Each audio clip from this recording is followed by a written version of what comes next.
بهار آمد. بهاری پرسخاوت زندگانی و طبیعت را روح و روانی نو عطا می نماید. بابای دهقان به اطراف نگریسته امید می بندد به فیض و برکت دسترخوان، ریزق و روزی فرزندان.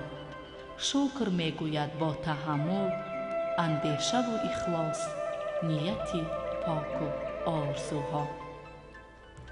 بهار هر سال می آید، ولی طبیعتش این است که ما انسانها را هرگز ترک نمی گوید و از خود در همه جا نقشه و نشانی می گذارد. در پیراهن اطلس گلدختران، طاقه زردوزی و تور حریر نوعروسان، درز و سوزنی های چیوران، نقش و نگار سحرانگیز صورتگران به جلو می آید.